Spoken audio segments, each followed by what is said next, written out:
हम एक वाक़या सुनते हैं बनी इसराइल का कि एक नेक शख्स था, एक गुनाहगार आया उसके पास बैठा कि चलो ये नेक बंदा है, इसकी बरकतें मुझे मिलेंगी। बादल ने साया किया हुआ था नेक शख्स पे। जब वो करीब आके बैठा, उस नेक बंदे के दिल में आया कि मैं इतना नेक आदमी और ये गुनाहगार मेरे पास बैठ गया है। अब दिल में तकब्बुर किया और उसको वहाँ से उठा दिया। बादल का साया नेक से हट के उस गुनाहगार के साथ हो गया। और उस वक्त के नबी अलैहिस्सलाम को वही हुई कि इन दोनों से फरमा दो कि दोनों अपने अमाल नए सिरे से शुरू करें। अब नए सिरे से क्यों शुरू करें कि जो नेक आदमी था उसके तकब्बुर की वजह से, दूसरे भाई को घटिया समझने की वजह से उसके सारी ज़िंदगी के अमाल ज़ाया हो गए। और जो गुनाहगार था उसके नेक से हुस्न ज़न रखने की वजह से, पॉजिटिव सोच की वजह से अल्लाह पाक ने उसके सारे पिछले माफ़ फरमा दिए। दोनों को अपने अमाल नए सिरे से आगाज़ करने का हुक्म दिया गया। अब इस पूरे वाक़े के अंदर जो मैंने मुख्तसर बयान किया, हमारे लिए सीखने के कई मदरी फूल हैं। बहुत सारे सबक हम सीख के अपनी ज़िंदगी में अप्लाई कर सकते हैं, अपनी ज़िंदगी को संवार सकते हैं। माजी को भी, हाल को भी, मुस्तकबिल को भी संवार सकते हैं।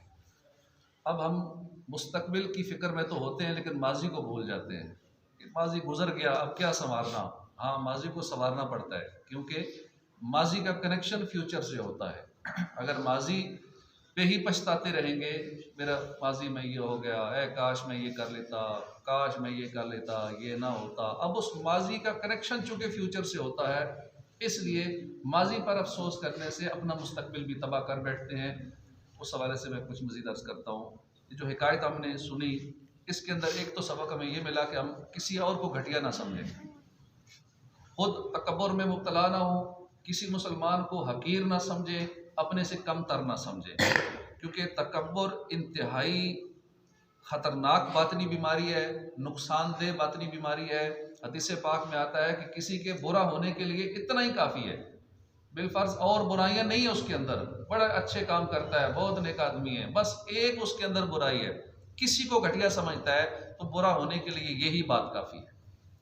ऐसी ख़तरनाक बीमारी है किसी को हकीर समझना। एक और बात इस वाक़े से हमें जो सीखने को मिलती है कि हमेशा हमें मस्बत सोच, पॉजिटिव थिंकिंग ये रखनी चाहिए। इस वाक़े के अंदर दो किरदार हैं, एक गुनाहगार शख्स का किरदार है और एक नेक शख्स का किरदार है। अब गुनाहगार की सारी ज़िंदगी गुनाहों में गुजरी, बुरा किरदार था, पूरे बनी इसराइल में मशहूर था कि ये बंदा गुनाहगार है, सबसे बुरा है, बेहया है। और दूसरा था इबादत गुजार, सारी ज़िंदगी उसकी इबादत में गुजरी, सारे बनी इसराइल वाले नेक कह के उसको पुकारते थे। अब ये दो किरदार हैं, दोनों ने एक ही काम किया। इन दोनों ने क्या काम किया कि जिसकी वजह से दोनों के माजी को मुकम्मल तौर पर A to Z तब्दील कर दिया गया। काम एक ही था, वो क्या काम था? सोच। दोनों की सोच ने उनके माजी को बदल दिया, दोनों के माजी को बदल दिया। बाज़ का हमारा हाल का ऐसा काम हम कर जाते हैं, प्रेजेंट में ऐसा काम कर जाते हैं जो हमारे माजी को बदल के रख देता है। बाज़ काम होते हैं जो हमारे मुस्तकबिल को ही बदल देते हैं, बाज़ ऐसे भी काम हैं माजी में भी असरअंदाज होते हैं। अब दोनों की सोच थी, एक सोच ने दोनों के माजी को बदल दिया। इबादत गुजार ने मनफी सोचा कि मैं नेक आदमी, ये गुनाहगार आदमी, ये मुझसे घटिया आदमी, हकीर आदमी, इसने नेगेटिव सोचा, उसके सारा पिछला डिलीट हो गया, नेक अमाल ख़त्म हो गए, उसके माजी को बदल दिया गया। उस गुनाहगार शख्स ने पॉजिटिव सोचा कि मैं नेक के साथ बैठूंगा, मुझे बरकत मिल जाएगी, चलो नेकों की सोबत मिल जाएगी, शायद मुझ पर भी करम हो जाए। इसने पॉजिटिव सोचा, उस पॉजिटिव सोच ने उसका माजी बदल दिया, उसके पिछले सारे गुनाह माफ़ कर दिए और नए सिरे से उसे अमाल शुरू करने का हुक्म दिया गया। तो ये है फ़र्क मस्बत और मनफी सोच। हम सुनते रहते हैं कि मस्बत सोच के ज़रिए मुस्तकबिल अच्छा हो जाता है, आदमी तरक्की करता है, कामयाबी मिलती है, मगर आप गौर फरमाइए कि मस्बत सोच से मुस्तकबिल तो बदलता ही है, माजी भी बदल जाता है। हम में से शायद हर एक के पास बहुत सारी तलख यादें होंगी, किसी का कोई प्यारा दुनिया से चला गया, कोई ना कोई अपना करीबी जिससे हम मोहब्बत करते हैं, दादा दादी, नाना नानी, वालदैन में से, घर में से कोई प्यारा दुनिया से इंतकाल कर गया, तो ये भी जब याद आती है दुख होता है, माजी की तलख यादें। या कोई ऐसा वक्त हमारे साथ गुजरा, मुश्किल वक्त गुजरा, यानी माजी की हर बंदे की तलख यादें ज़रूर होती हैं। तो ऐसे ऐसे वाक़यात ज़िंदगी में होते हैं कि जिनको हम याद करते हैं तो दिल गमगीन हो जाता है, दिल गम में डूब जाता है उस वाक़े को याद करके। हम परेशान हो जाते हैं, कई तो डिप्रेशन का शिकार हो जाते हैं, और बाज़ों का ब्लड प्रेशर भी हाई हो जाता है। जैसे ही माजी का सोचते हैं, अपनी उन परेशानियों को, दुखों को, गमों को सोचते हैं, अगर हम चाहें तो ये तल्ख माजी भी हमारे लिए सुकून का, इत्मीनान का बायस बन सकता है। हालांकि हम सोचते हैं ये कैसे हो सकता है कि माजी में तो दुख है, दुख भरी यादें, खुशियों वाली यादें वो भी परेशान कर देती हैं कि कितने अच्छे दिन थे, बंदा इस पे भी परेशान होता है, कितने बुरे दिन गुजरे, बंदा इस पे परेशान होता है। यानी माजी की याद अच्छी हो बुरी हो, हम दोनों को सोच के परेशान होते रहते हैं। तो माजी की यादों को सुकून में हम बदल सकते हैं, माजी की यादों को हम इत्मीनान में बदल सकते हैं, और हम सवाब आखिरत का जरिया भी उसे बना सकते हैं। बस करना एक ही काम है, मस्बत सोच अपनानी है, पॉजिटिव थिंकिंग ज़रूरी है। हदीस पाक में कि किसी मुसलमान मर्द या औरत को अगर कोई मुसीबत पहुंचती है और वो मुसीबत पुरानी हो गई है, मसलन कई साल गुजर गए, आपके दादा जान दुनिया से चले गए, किसी के वालिद साहब दुनिया से चले गए, वालदा दुनिया से, कई साल गुजर गए, कई साल गुजर गए उस मुसीबत को, अब दोबारा जब वो याद आती है, मेरा करीबी चला गया, या मुझ पर फलां ये मुसीबत आई थी, मेरी चोरी हो गई थी, डकैती हो गई थी, मैं फलां बीमारी में मुब्तला हुआ था, उस मुसीबत को याद करके वो जब पढ़ता है इन्ना लिल्लाहि व इन्ना इलैहि राजिऊन, ये पढ़ना चाहिए। मुसीबत अभी आए या पुरानी मुसीबत की याद आ जाए, ये पढ़ना चाहिए, इन्ना लिल्लाहि व इन्ना इलैहि राजिऊन। हदीस पाक में है कि जब वो बंदा ये पढ़ता है तो अल्लाह पाक उसको वही सवाब अता फरमाता है कि जब मुसीबत आई थी उस वक्त अता फरमाया था।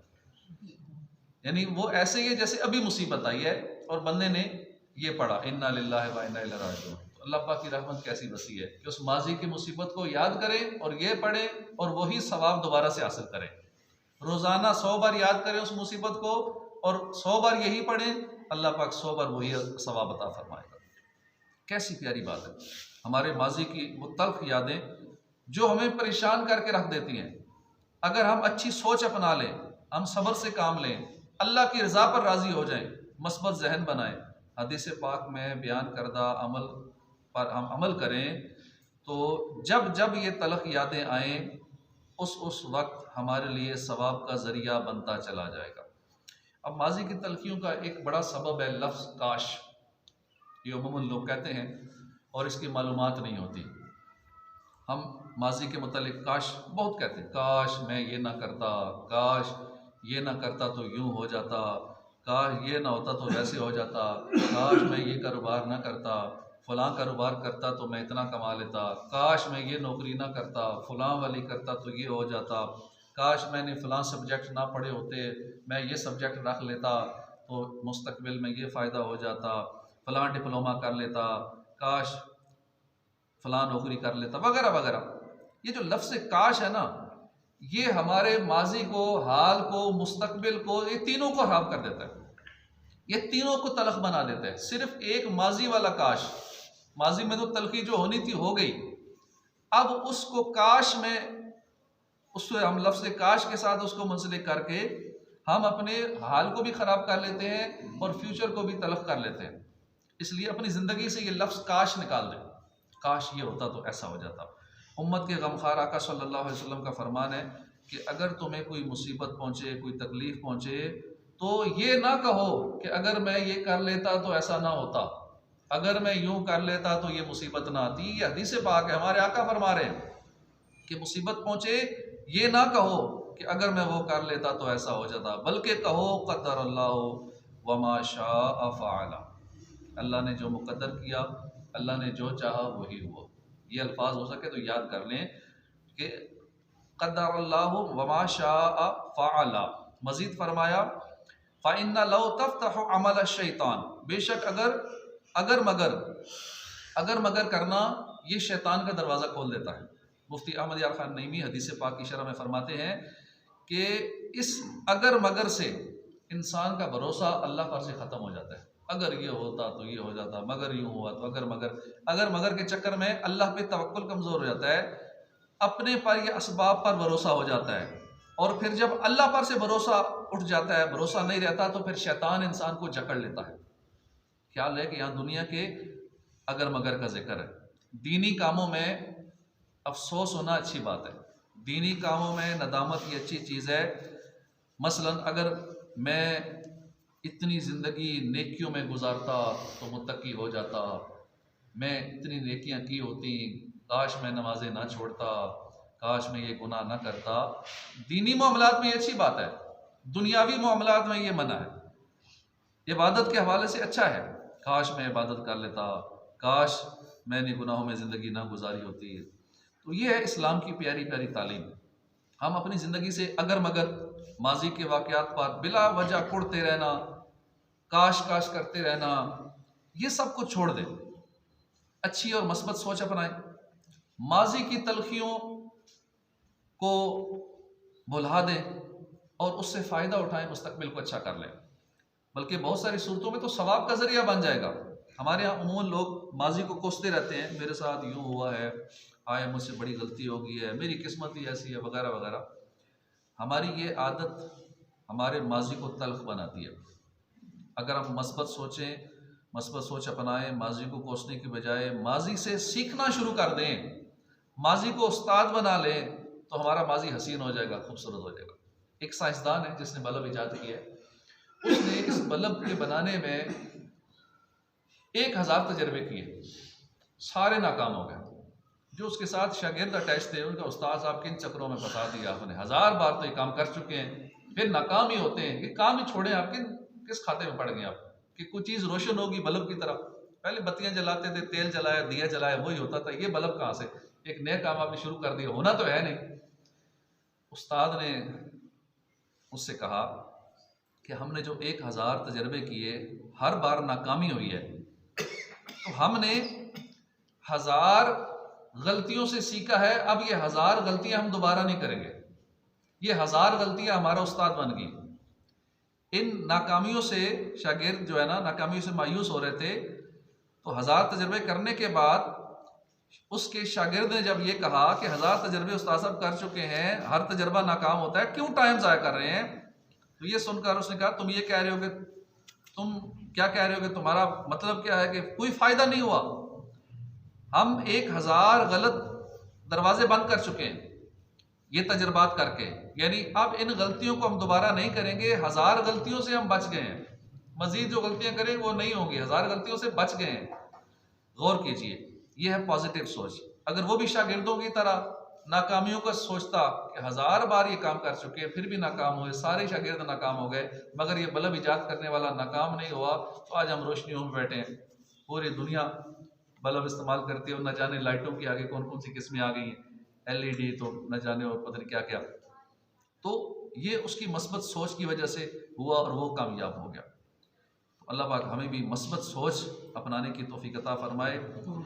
आपको एक बड़ी पुरलुत्फ आखिरी बात बताऊं कि हम अपनी ज़िंदगी के दर्दनाक पहलुओं को उमूमन अलमिया कहते हैं, यानी दुख भरा वाक़या इसका नाम देते हैं। मगर जो अक्लमंद लोग होते हैं वो अपनी उन बातों को जो माजी में ऐसी तल्ख यादें या अलमिया जिसे हम कहते हैं, उसको उस्ताद कहते हैं। अलमिया नहीं कहते, उस्ताद कहते हैं। माजी की गलतियां बंदे को सिखाती हैं, यानी हमारा माजी हमारा उस्ताद है। बड़ी हिकमत की बात है ये, अल्लाह ने हमें यादाश्त, मेमोरी अता फरमाई है ना, तो बहुत सारी बातें ऐसी हैं जो हम भूलना चाहे नहीं भूल सकते। बहुत सारी भूल जाती हैं, लेकिन अच्छी खासी बातें हम नहीं भुला पाते माजी की। क्यों नहीं भुला पाते, यह भी अल्लाह का करम है। ऐसा क्यों है? क्योंकि हमारी यादाश्त जो है ये हमारा माजी हमारे मुस्तकबिल से कनेक्ट करता है।